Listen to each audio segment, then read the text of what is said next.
Hey guys, this is Tiggy Maximus with Tiggy Maximus Talks on Spotify and YouTube. Guess what, guys? This is episode 187. Can't believe it.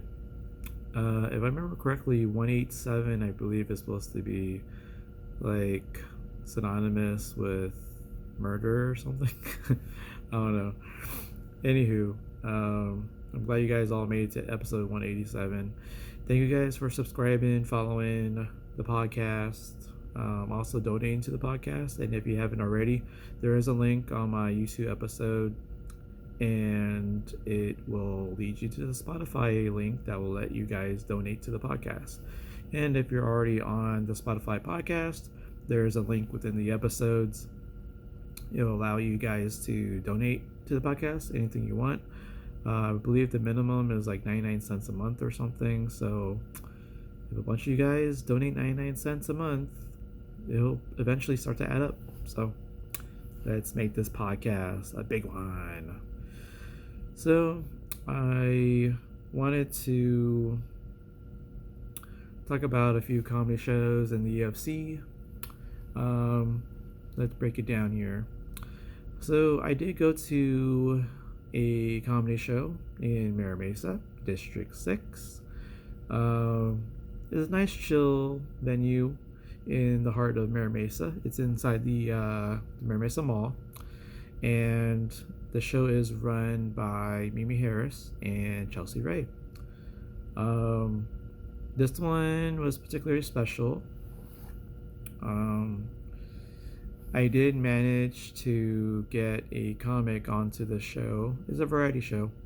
I kind of like talked to Chelsea, I talked to Mimi, and I guess it worked out. Mitch Ryan got to be on the show. We got a musical performance by James Allen. I believe Chelsea Ray was not going to play music at this point, but this particular show was kind of cool. I brought a friend of mine and his buddy, Venkata, and his buddy Fernando. And they told me that they were going to skip a tech event and end up going to a Mira Mesa variety comedy music show. That's kind of cool. And so, they had get a taste of what the District 6 is like. You got pool tables, you got TVs, games were on, comedy going on, music going on. But you gotta love those pool tables. So this was a really cool show because, for one, you get to see Mimi Harris get to perform her jokes, and she does have this one joke that seems to kill the crowd these days.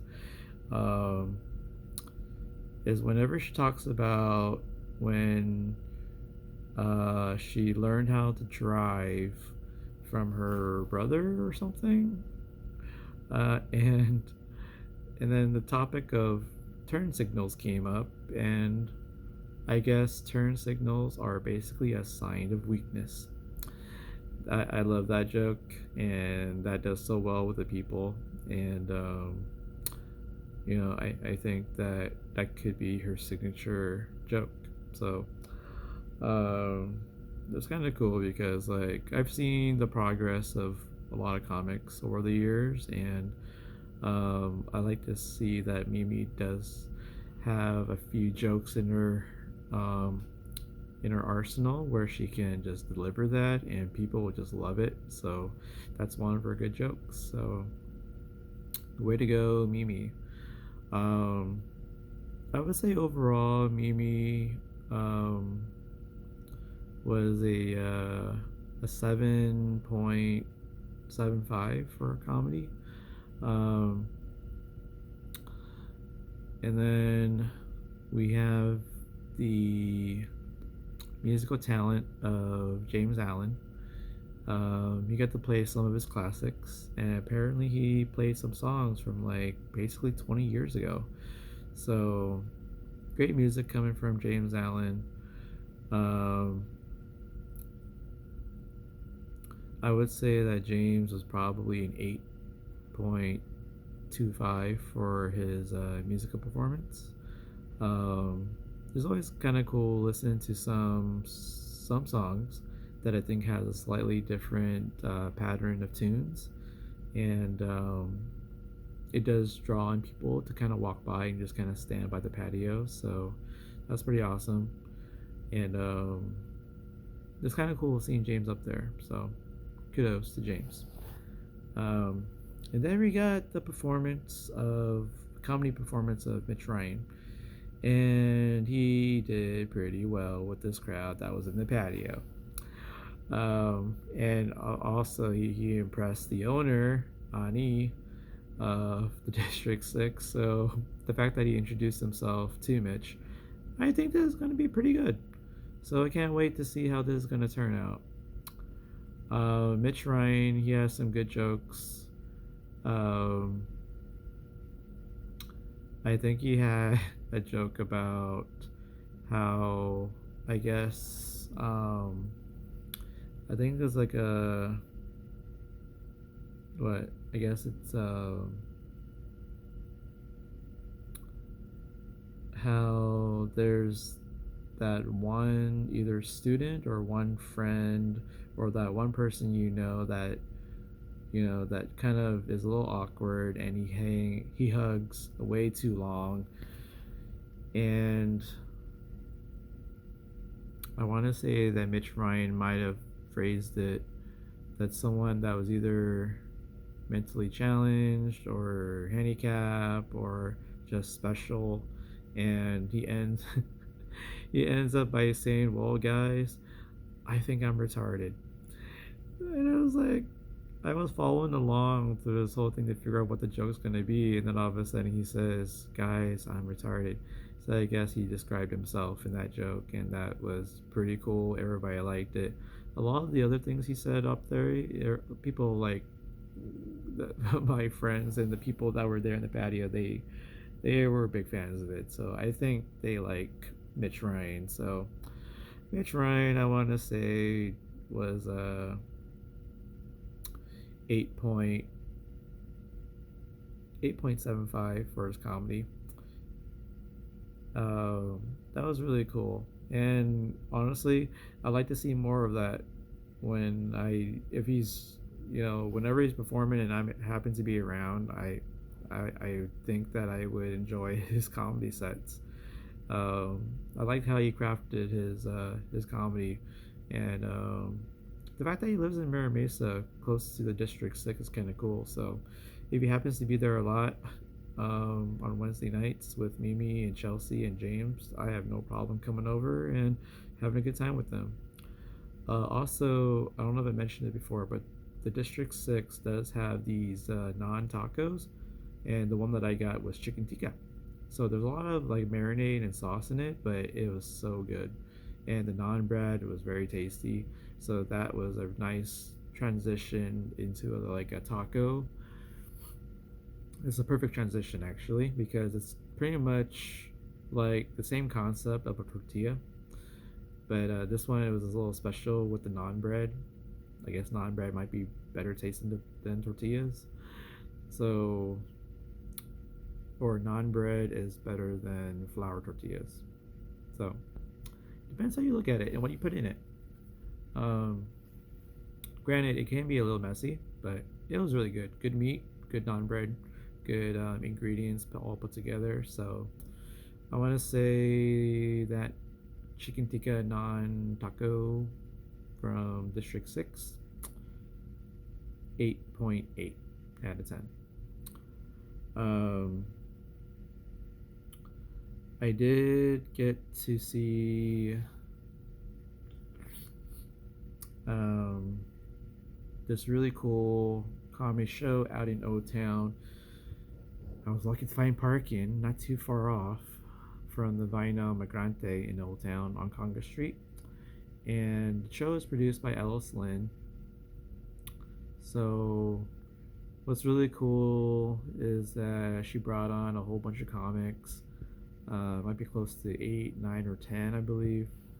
Ellis Lynn, I think she's kind of started off doing some comedy. some of the jokes were pretty catchy, and the others um, were okay, but didn't get too much of a lot of people to laugh too much on the few other jokes. But I think she did okay with a few. But the other few, I guess, might need a little work. Um, I want to say Ellis Lynn. Um, she was a 7.5 out of 10 for a comedy. Um, and then I think it went over to Chuck Foster. Uh, Guy was really funny, and he had quite a few jokes. The people in the crowd just kind of loved Chuck. Um, and then I think he mentioned a joke about 2 or 3 minutes of stand up versus sex. So that was pretty funny, and that really got a good grip on the crowd. So um, yeah, it was kind of cool seeing all that. I want to say Chuck Foster was an 8.5 out of 10. Pretty funny guy. Um, I think there was someone by the name of Polly Wally. So I guess she's a rapping comedian, and she sang a few times. Then she talked about some of the presidential candidates, and I guess the rap that she had put up for herself. It only relates when Biden had actually was still in the race because Joe Biden actually did drop out of the presidential race. So, so yeah, she was very fun to kind of listen to. I want to say she was an 8 out of 10. Um, and then I guess her friend, I think his name is Coke. He's a big Miami Heat's fan. I think he had either a Dwayne Wade or a Jimmy Butler jersey on. But yeah, it was the black and red Miami Heat jersey. So um, him, he did like maybe a couple minutes of stand up. Uh, I think it was all right. Um, I want to say he was probably a 7 out of 10 for his comedy, given how short it was. Um, and then let's see. Um, I believe we had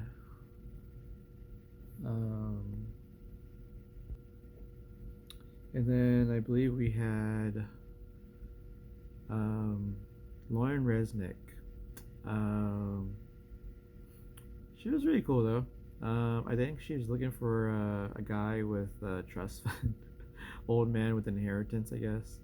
So I guess she kind of surveyed the crowd and saw some old guys, silver bachelors, golden bachelors, and I think she's gonna try out for the golden bachelor. Actually, she wants to be one of the females on the golden bachelor.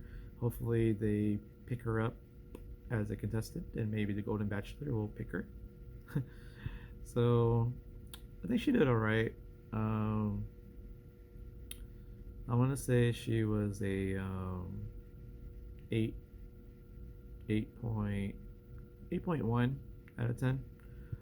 Um, I believe there was also a Audrey Hebert. Um, she had a few new jokes, and I think she kind of talked about a baby shower, kind of like the gender reveal party. Um, and I guess there was a mention of like she was hot, only hot if she was in the 1920s, and then talked about how she would get cat calls from people, from guys in the 1920s.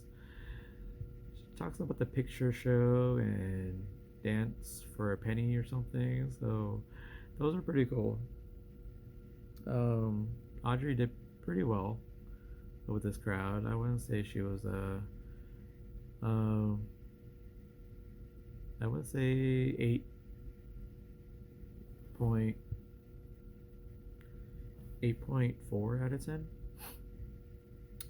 Um, and then we got Grant Strefkas. Uh, he did some impressions. I mean, he did all right, but I don't.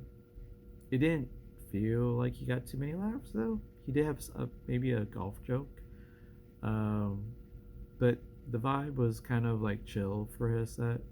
So I think Grant was 6.5 out of 10 for his comedy. Um,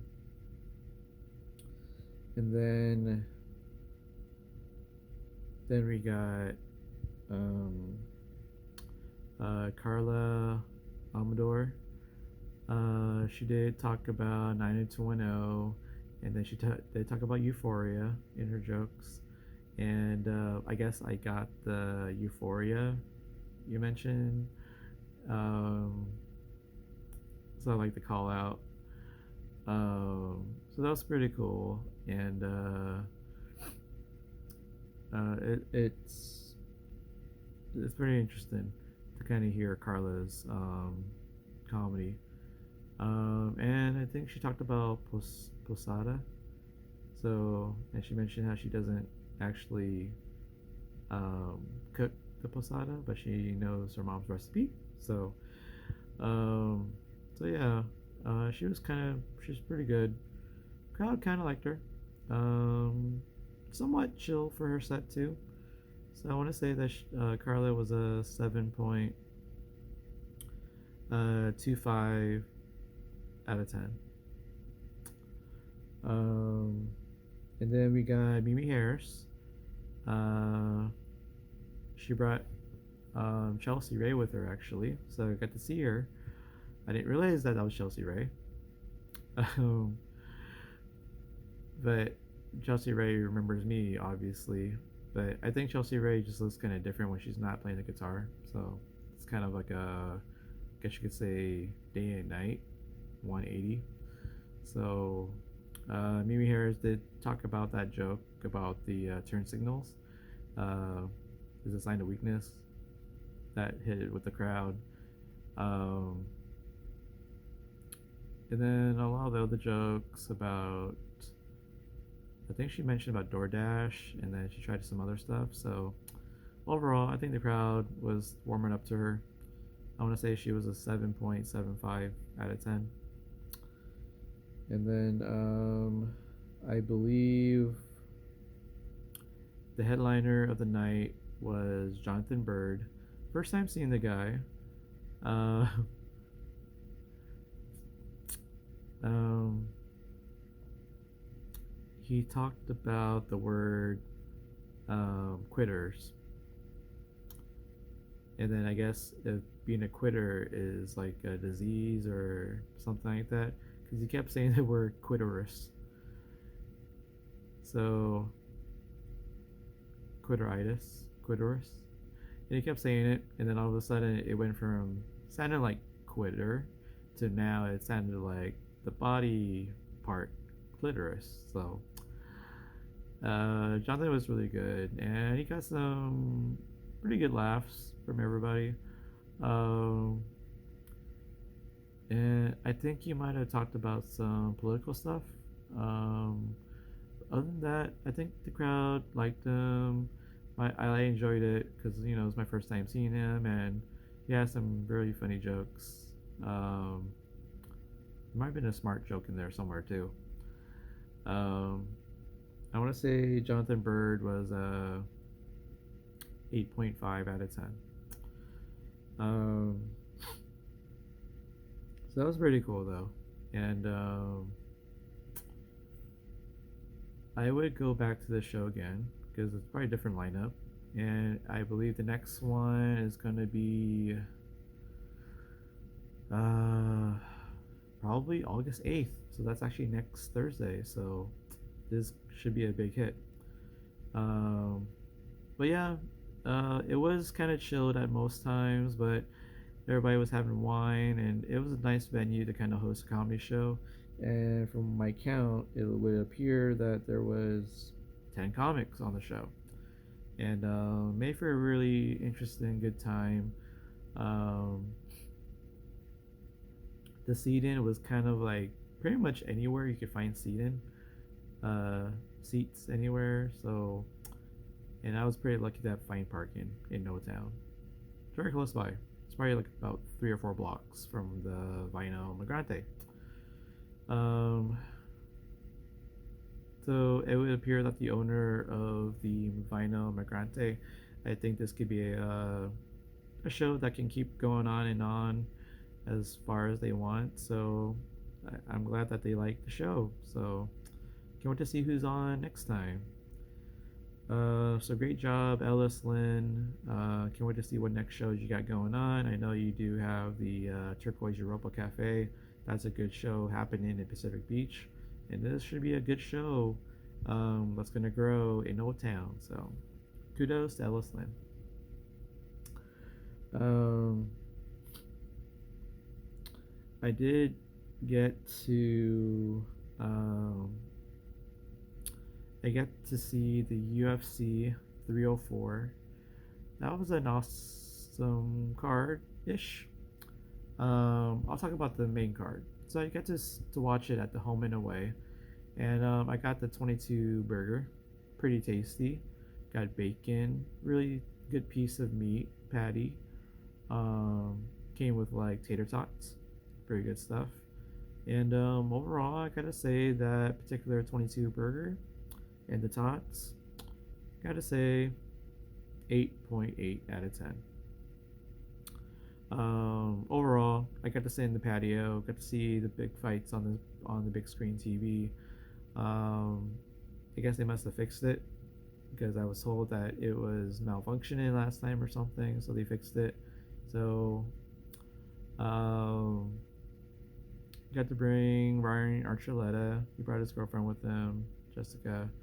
So Ryan's a great comic out here in San Diego, and he's doing some great stuff out in Arizona. Um, and then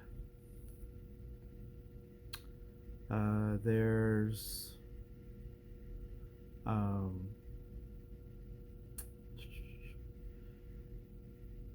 then of course there was Andy and his brother, and then Dupree and myself.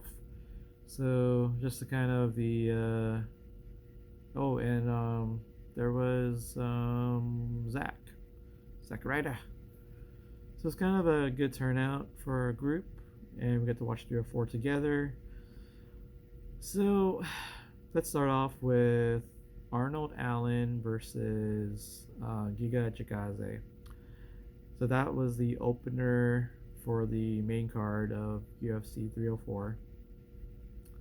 And it has some good back and forth. Giga likes to kick. Arnold Allen got some great striking ability. And it was a good back and forth fight. But in the end, Arnold Allen did get the upper hand in most of the exchanges. And that shows to be the tipping point. And the judges decides to give it to Arnold Allen. Kudos for Arnold Allen for a great victory on the main card of 304.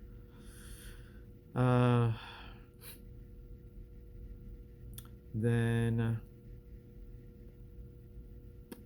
we got RoboCop. I think his name is Gregory Rodriguez. He went up against, I think his name was Christian Duncan. Man, RoboCop hits like a truck. And of the number of times he landed blows on Duncan, you see this big whelp on the side of the forehead of Duncan. And what's interesting was that that bump on his head exploded with blood with the next few blows from RoboCop. And I think RoboCop, I think he won by decision. Yeah.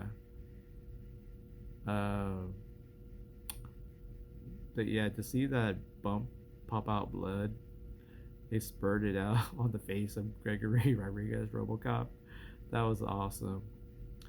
So good victory for RoboCop.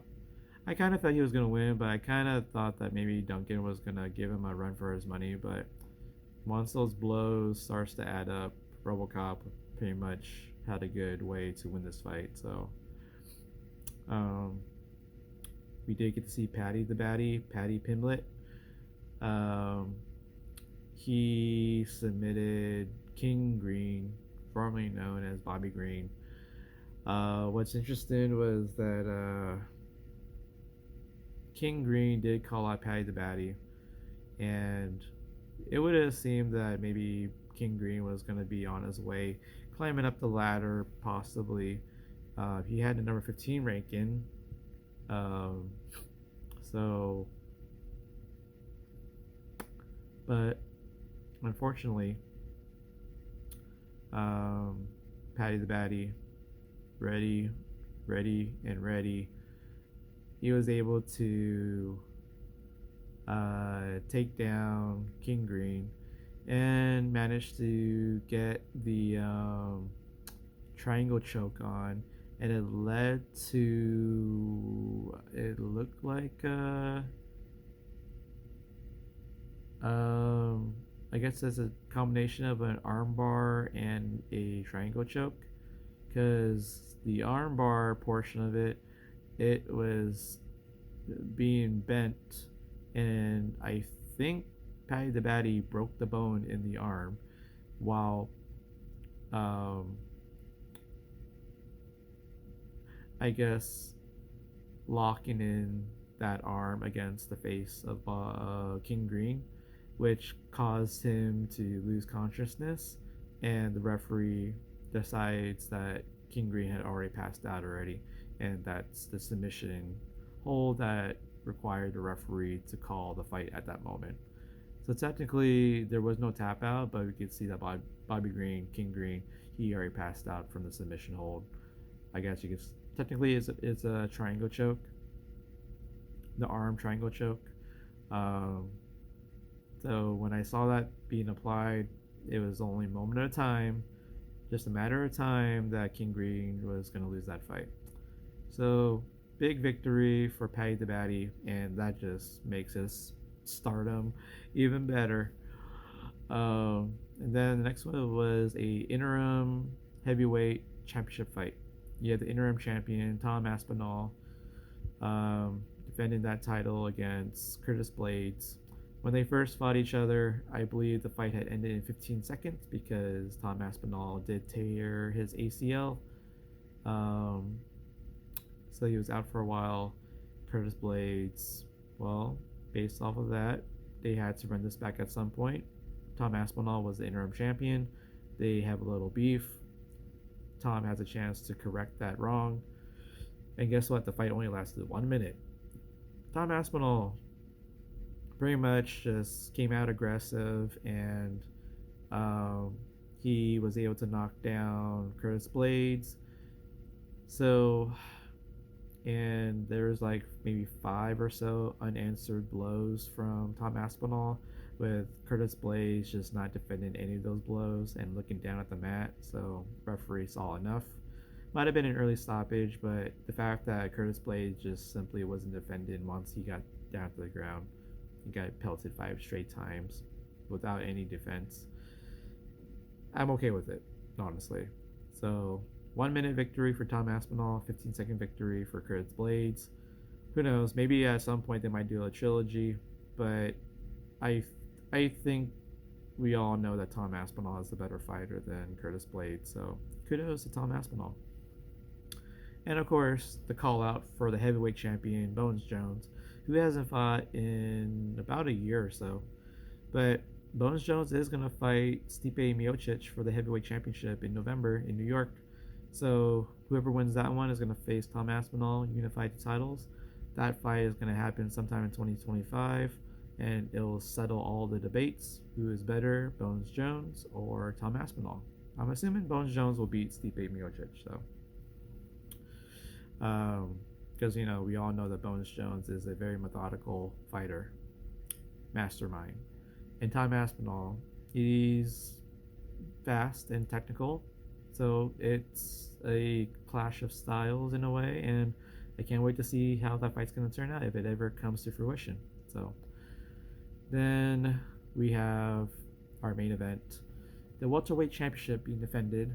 The champion Leon Edwards, he defended the title against Bilal Muhammad. He finally got that title shot after all these years of winning, and well, he went 5 rounds, went to decision. We got to see Leon Edwards get dropped on his head by Bilal Muhammad. He used his strength. He took him down, kept him down for most of the fights, and actually just slightly better or just about the same in terms of striking. So Leon Edwards had to catch up, but unfortunately, Bilal Muhammad was ready. He was just simply the better fighter that night. And guess what? Bilal Muhammad won by decision 49-46, 48-47, 48-47. So Bilal Muhammad is your new welterweight champion of the UFC. Kudos to Bilal Muhammad. I can only imagine that whoever would fight Bilal Muhammad next could be Shavkat Rakhmonov. That's one choice. Of course, there's always Kobe Covington. You could always bring back Kamaru Usman. Of course, there's also the chance of rematching with Leon Edwards. So a lot of choices, and we'll see what happens. Overall, good time with the guys and with Ryan's girlfriend, Jessica. Food's good company. Watch some mostly good fights, give or take, and got to see some quick finishes, submissions, lengthy decisions, and of course, good food. And of course, I mentioned earlier, I did get to watch some good comedy shows. Yay! So, on my next episode, 188, I'm going to talk about the 50 Shades of Brunch. It's a comedy show in the afternoon at the Mic Drop Comedy Club in Claremont Miss Boulevard, run by Camille Waters. And next time, I'll also be talking about cash comedy at the Pally Wine Company in Little Italy on India Street. One of my comics that I helped out, Pat Rabin, was on that show, and can't wait to talk about those two shows. Well, guys, that's it for me. Hope you have a good time with this episode. Talking about the UFC, some good food, and some comedy shows. And of course, on the next episode, I'll be talking about more comedy shows and some food, actually. So I will talk to you guys soon. And you know the saying goes, boom. Tiggy Maximus signing off, baby. All right, later, guys. Talk to you guys later.